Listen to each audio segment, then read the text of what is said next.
"What are you doing at my father's grave?" The voice cut through the silence of the cemetery like a blade, laden with indignation and authority. Brandon Whitmore, 28, slammed on the brakes of his Porsche when he saw three figures kneeling before the Italian marble mausoleum that marked the resting place of his late father.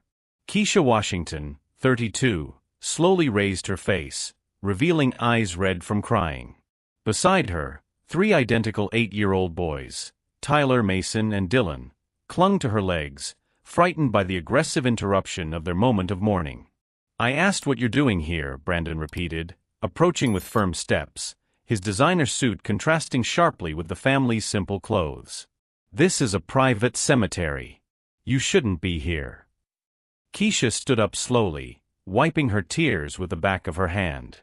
There was something about her posture, an unshakable dignity even in the face of hostility, that should have alerted Brandon that this was not just another ordinary intruder.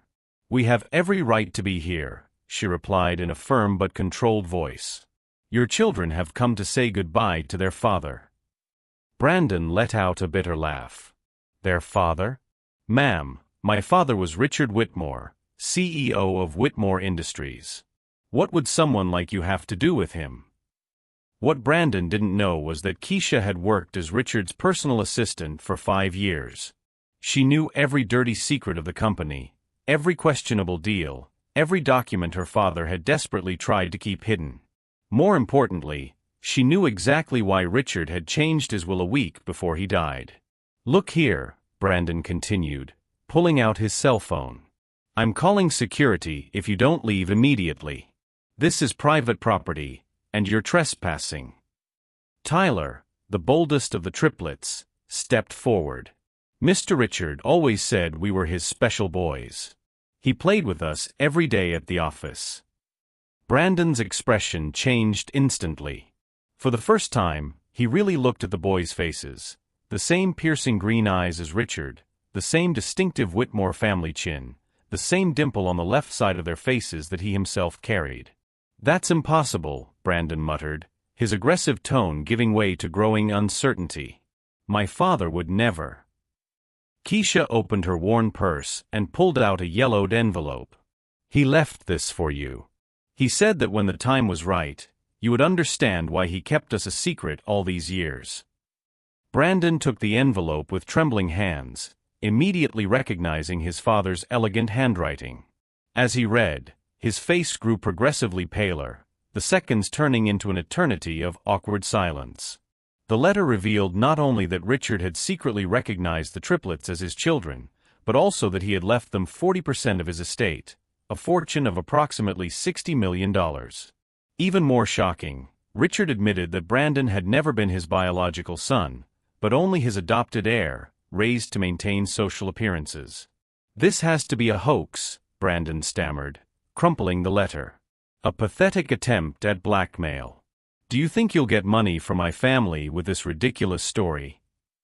But even as he spoke, Brandon couldn't stop looking at the boys. The resemblance was undeniable, disturbing, impossible to ignore. And Keisha stood there with the unshakable calm of someone who knew exactly what she was doing. If this story of family, secrets, and inheritance has touched your heart, get ready to discover how a simple assistant turned a young millionaire's world of privilege into his worst discovery, and why the truth is sometimes the most powerful revenge there is. Brandon grabbed his phone furiously and dialed quickly. "Michael? It's Brandon Whitmore. I need you to come to Riverside Cemetery immediately. We have a situation that requires urgent legal intervention." His voice carried all the arrogance of someone accustomed to solving problems with money and connections. Keisha watched the scene with disconcerting calm, as if she had expected exactly that reaction. While Brandon paced nervously, talking on the phone about intruders and attempted extortion, she knelt again among the triplets, whispering reassuring words. "Mommy, why is that man angry?" asked Dylan, the most sensitive of the three, clinging to Keisha's arm. "Sometimes people get angry when they discover truths they would rather not know, sweetheart," she replied softly, but her eyes remained fixed on Brandon. "But the truth always finds a way to come out." 20 minutes later, a black Mercedes pulled up next to the mausoleum.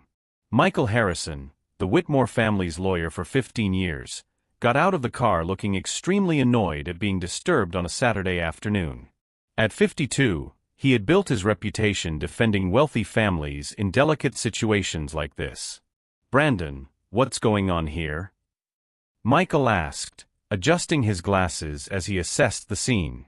"This woman showed up out of nowhere with these boys, claiming they're my father's children." Brandon gestured aggressively toward Keisha. "She has a forged letter and is trying some kind of elaborate scam. I want you to sue her for defamation, extortion, trespassing, anything that can land her in jail." Michael approached Keisha with the condescending air of someone who had dealt with opportunists before. "Ma'am, I am the Whitmore family's attorney. I understand that the death of an important person can attract malicious individuals, but I can assure you that any attempt at fraud will be prosecuted to the full extent of the law." Keisha slowly stood up, reaching for her purse and pulling out a binder. "Mr. Harrison, I believe you should see this before making any accusations." Her voice maintained that irritating serenity that was making Brandon increasingly nervous. She opened the folder, revealing not only Richard's original letter, but dozens of other documents. There were photos of the baby triplets with Richard, medical records of paternity tests performed years ago, emails exchanged between them discussing the boys' future, and even copies of monthly bank transfers Richard had made to a savings account in the triplets' names. Michael examined the documents with growing discomfort, especially when he found his own signature authenticating some of them. His expression changed dramatically, from condescension to confusion, then to something that looked like contained panic. This is impossible," Michael muttered, recognizing documents he himself had prepared in absolute secrecy years ago.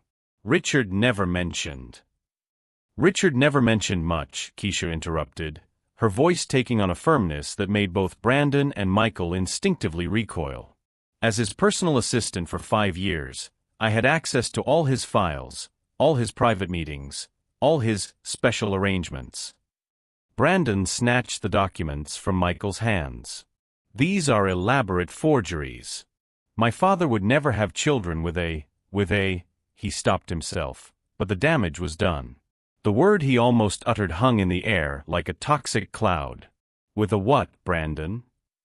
Keisha's voice was dangerously low now. "Finish the sentence.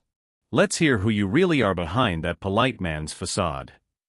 The triplets hid behind their mother, feeling the tension mounting. Tyler, always protective, held his brother's hands as he watched the confrontation with eyes that seemed decades older than his 8 years. "Listen here," Brandon exploded, completely losing his composure. "I don't know what kind of scam you're pulling, but my father built an empire. He would never associate with people like you. This is an insult to his memory and an offense to our family." Michael tried to calm him down, but Brandon was out of control now. "You know what? I'm going to make this public. I'm going to expose this sham in every newspaper, show everyone the kind of people who tried to take advantage of grieving families. When I'm done with you, you won't even have a place to live."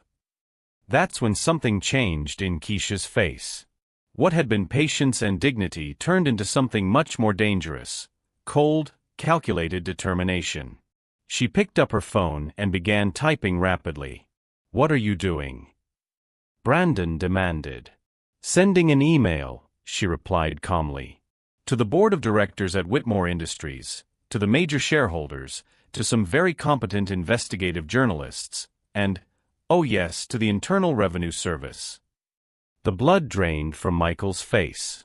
"Wait, let's talk calmly." "Calm down." Keisha laughed, but there was no humor in that sound. "I've had 5 years of calm, Mr. Harrison. 5 years of organizing Richard's files, 5 years of knowing exactly where every dirty penny went, 5 years of keeping quiet about transactions that would make the FBI salivate." Brandon took a faltering step backward. "What are you talking about?" Keisha put away her phone and smiled, a smile that didn't reach her eyes. "Do you really think I worked as the personal assistant to the richest man in town for 5 years, just organizing his schedule? Do you think a black woman, a single mother, could keep a job like that just by being competent?" The implication hung in the air like a bomb about to explode. Michael and Brandon exchanged nervous glances, finally beginning to understand that they had seriously underestimated the woman in front of them. Richard hired me because I was a forensic accountant before I had the boys, Keisha continued, her voice taking on an almost pedagogical tone. He needed someone who understood numbers, who could reorganize certain inconsistencies in his accounting books. Someone discreet. Someone no one would suspect. The silence that followed was deafening. Even the wind seemed to have stopped blowing through the trees in the cemetery. Now, Keisha said, checking her phone again, you have exactly two choices. First, you legally recognize my children as legitimate heirs, execute the will as Richard wished, and we all go on with our lives in peace. And the second option? Michael asked, his voice almost a whisper. Keisha's smile widened but remained icy. The second option is for me to reveal exactly why Richard changed his will a week before he died. I can tell you about the evidence he uncovered, about certain people who thought they could manipulate a dying man, about forged documents and forged signatures that made Brandon look like the natural heir when, in fact... You're bluffing, Brandon interrupted, but his voice was shaky. Am I? Keisha tilted her head. How interesting that you're so sure of that, Brandon. Almost as if you know exactly what forged documents I'm talking about. Do you really think I spent 5 years as Richard's personal assistant just setting up meetings? Keisha laughed, a sound that made Michael instinctively recoil. Let me clarify a few things for you. Brandon was red with anger, the veins in his neck bulging. I don't know what kind of blackmail you're trying to pull, but my father would never. Your father, Keisha interrupted, emphasizing the word with sarcasm, discovered 6 months ago that someone was embezzling money from the company. Millions of dollars funneled through ghost contracts and shell companies. Imagine his surprise when he found out who was behind it. The silence that followed was thick with tension. Michael had gone completely pale, while Brandon alternated between confusion and growing fury. Keisha pulled out her phone and showed them an audio recording. Richard asked me to document everything discreetly.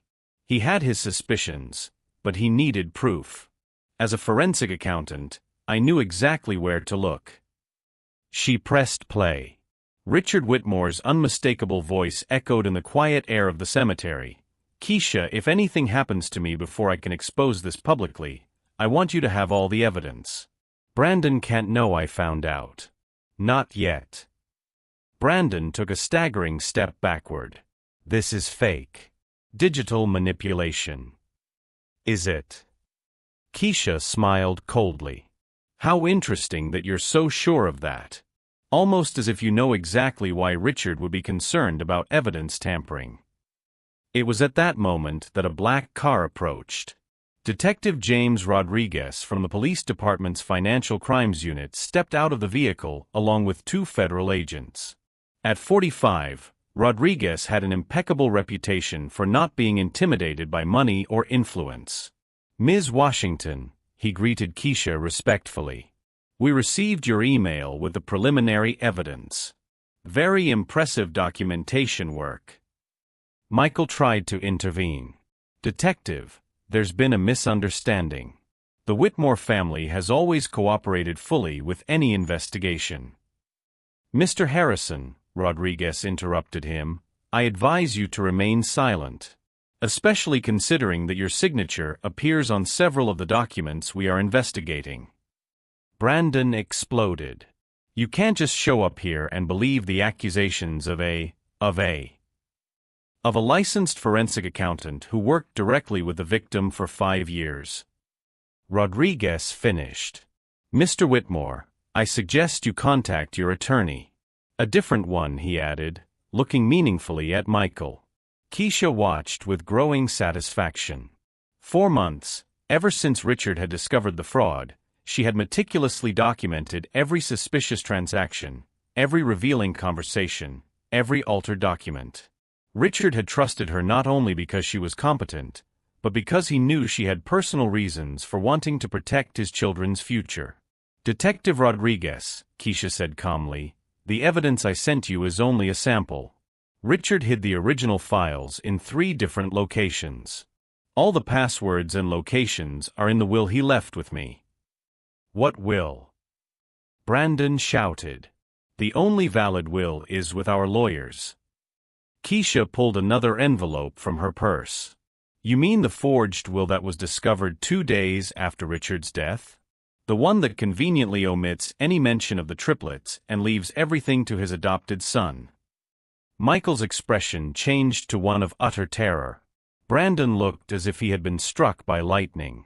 Adopted? What are you talking about? Oh, Brandon, Keisha shook her head with feigned sympathy. Richard discovered that you weren't just a thief. You're not even a blood Whitmore.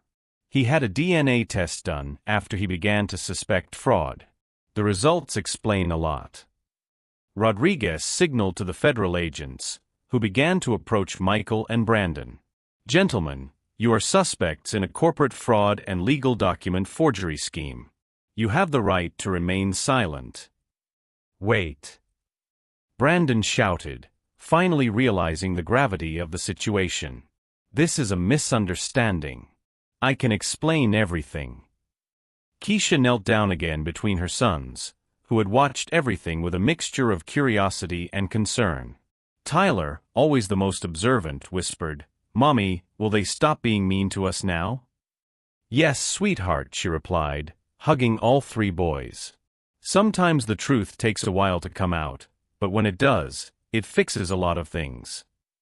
As Michael and Brandon were handcuffed, the latter shouted desperate accusations about conspiracies and setups. But his words sounded hollow in the face of the mountain of evidence Keisha had patiently compiled. Rodriguez approached her. Mrs. Washington, we're going to need your formal statement. And those passwords you mentioned. Of course, Detective, Keisha smiled, taking a flash drive from her purse. Richard was very meticulous. Every penny stolen is documented here, with dates, times, and even recordings of the meetings where Brandon discussed how to hide the money. As the police cars drove away with Michael and Brandon, Keisha remained in the cemetery with her children. She placed her hand on Richard's gravestone, whispering, We did it, Richard. Your boys will have the future you wanted for them. What Brandon and Michael didn't know was that Keisha had spent the last 6 months not only gathering evidence, but also establishing connections with federal prosecutors, investigators specializing in white-collar crime, and even investigative journalists interested in the story. But there was one last surprise waiting, one that even Richard hadn't anticipated when he decided to trust Keisha with his darkest secrets, because sometimes true justice comes from unexpected places, and the sweetest revenge is the kind that turns victims into victors in ways no one could ever imagine. 3 hours later, at the federal police station, Brandon sat in a sterile interrogation room, his handcuffs clanking against the metal table every time he tried to gesture. On the other side of the one-way mirror, Keisha watched as Detective Rodriguez presented stack after stack of evidence she had meticulously compiled. Mr. Whitmore, Rodriguez opened a thick folder. We have here bank records showing transfers of $2.3 million from the Whitmore Industries corporate account to a shell company called Millennium Consulting. A company that, interestingly, has only one registered employee, you. Brandon tried to maintain his composure, but beads of sweat were beginning to form on his forehead. This is a misunderstanding. Millennium Consulting is a legitimate consulting firm that we hired to. For what, exactly? Rodriguez interrupted him, sliding another document across the table. Because according to the records Ms. Washington provided us, Millennium Consulting never produced a single report, never had a real physical address, and was created exactly 3 days after Richard Whitmore was diagnosed with terminal cancer. Brandon's expression changed from defensive arrogance to something close to panic. For the first time, he was beginning to understand the extent of what Keisha had uncovered and documented. There's more, Rodriguez continued, turning on a tape recorder. Your secretary, Jennifer Mills, has decided to cooperate fully with our investigation. Apparently, she saved copies of all the emails you asked her to delete. Jennifer's voice echoed through the room, Brandon told me to delete all records of communication with Millennium Consulting. He said it was to simplify the books after his father died. When I asked if this was legal, he told me I wasn't paid to ask questions. Brandon clenched his fists, the veins in his neck bulging. Jennifer is a disgruntled employee.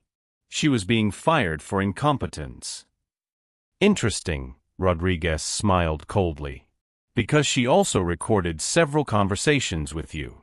Would you like to hear the one from March 15th, where you discuss how to forge your dying father's signature to legitimize your fraudulent transfers? Meanwhile, in an adjacent room, Michael Harrison was having his own interrogation session with FBI agent Sarah Chun. The stack of documents in front of him was even bigger than Brandon's. Mr. Harrison, Agent Chun said calmly, in 23 years as a lawyer, how many wills have you forged? I've never forged a will, Michael replied, but his voice was shaky. Chin opened a folder and took out the official will that left everything to Brandon. Next to it, she placed another document, Richard's real will, written in his own hand and authenticated by a different notary. This is Richard Whitmore's real will, she explained. Written a week before his death, leaving 40% of his estate to his 3 biological children, the triplets. The will you presented to the court? Different paper quality, different ink, and a signature that doesn't match any of Richard's other signatures from the last 6 months. Michael tried to take the document, but his hands were shaking so badly that he dropped it. That's impossible. I personally prepared Richard's will. You prepared one will, Chen corrected. The fake one. Richard prepared the real one with another lawyer, Joseph Martinez, from Martinez and Associates. A lawyer who, incidentally, recorded Richard explaining exactly why he was changing his will and creating a secret version. Chen turned on another tape recorder. Richard's weak but determined voice filled the room. Joseph, I need you to understand. I've discovered that Michael Harrison and my adopted son Brandon are systematically stealing from the company. They don't know I know, but I have all the evidence. This will is my last attempt to protect my real children and ensure that justice is done after my death. Michael slumped in his chair, finally realizing there was no escape. Richard knew. He knew everything. Oh, he knew much more than you realized, Chen smiled. For example, he discovered that Brandon was not only stealing money, but also forging documents to hide his own origins. Did you know that Brandon isn't Richard's biological son? That he was illegally adopted through a scheme you yourself organized 28 years ago? On the other side of the mirrored glass, Keisha was watching everything with Tyler, Mason, and Dylan by her side. The boys had been looked after by her younger sister, Alicia, during the tense hours at the police station. Mommy, Tyler asked, will that mean man try to take our inheritance away from us anymore? No, sweetheart, Keisha smiled, hugging all 3 of them. Sometimes it takes time, but the truth always comes out. Your father Richard left everything documented to protect you. Detective Rodriguez left the interrogation room and approached Keisha. Ms. Washington, I must congratulate you. In my 20-year career, I've never seen such a meticulous compilation of evidence. How did you manage to document all this without them suspecting anything? Keisha smiled, but there was sadness in her eyes. Richard had been suspicious for months. He asked me to investigate discreetly because he knew that, as his assistant, I had access to all the documents. He was dying, detective. He wanted to make sure his real children were protected. What about the flash drive you mentioned? Keisha pulled a small device out of her bag. Richard was extremely meticulous. He recorded more than 40 conversations with Brandon and Michael discussing how to hide the money. He installed monitoring software on all the company's computers. He knew he was dying and turned his last months into an intelligence operation. Rodriguez nodded in admiration. How many years in prison do you think they'll get? Brandon? At least 15 years for corporate fraud, document forgery, money laundering, and even for his illegal adoption. Michael? As a lawyer, He'll get even more for violating professional ethics and conspiracy. At that moment, Jennifer Mills appeared in the hallway, looking nervous but determined. "Ms. Washington? I'm Jennifer, Brandon's former secretary. I wanted to thank you for giving me the courage to tell the truth. He threatened me so many times." "Jennifer, you were very brave," Keisha hugged her. "Richard always said you were a good person forced to do the wrong thing. He really talked about me. Constantly. He knew Brandon was coercing you. In fact," Keisha smiled, "Richard left specific instructions for you to receive financial compensation for being forced to participate in the scheme against your will." Jennifer began to cry. "I don't deserve anything. I was part of it all." "You were being threatened by a powerful and desperate man," Keisha consoled her. "Richard understood that. He wanted to make sure the real victims were protected."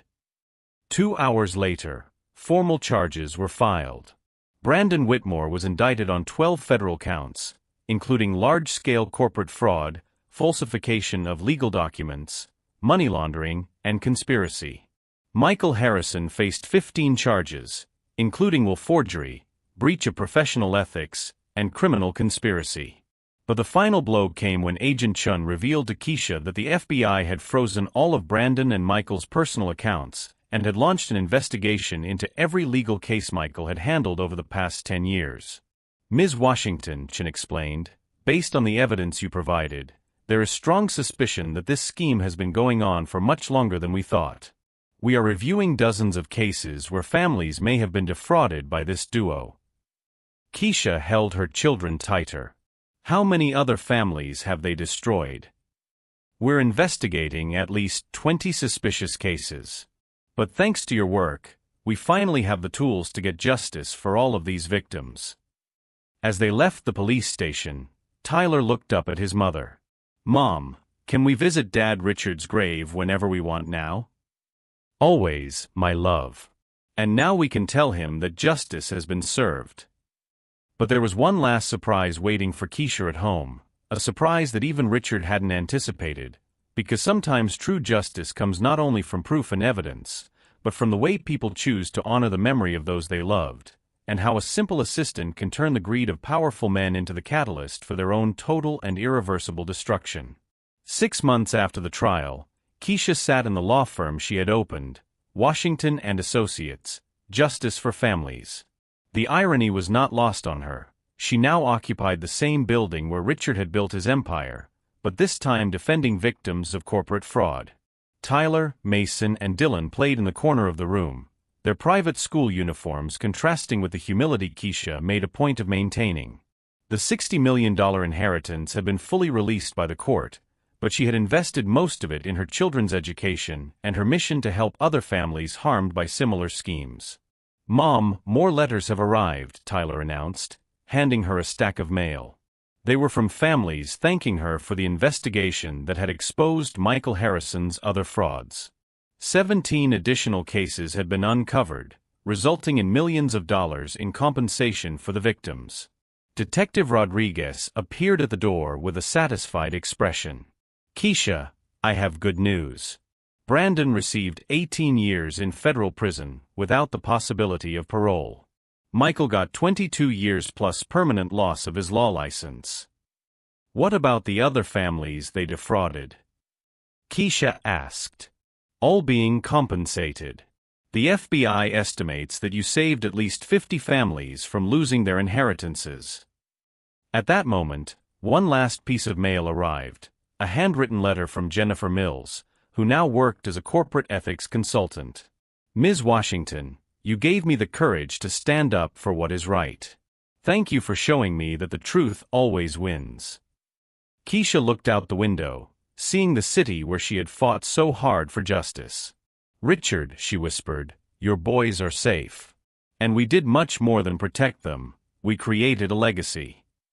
At that very moment, Brandon sat in his federal cell, watching a report on Keisha's law firm's success on the prison television.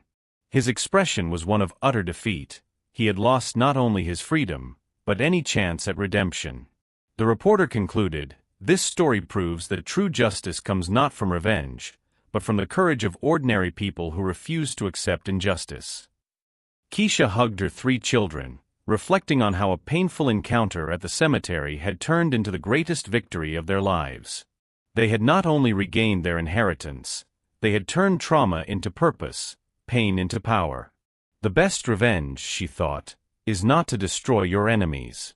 It is to build something so great that they realize how much they wasted by underestimating you. The lesson was clear: when powerful people abuse their position, sometimes justice needs a little help from those who have courage, intelligence, and above all, the determination to never give up on the truth. If this story of justice and overcoming adversity touched your heart, don't forget to subscribe to the channel for more stories that prove that the truth, however long it takes, always finds a way to prevail.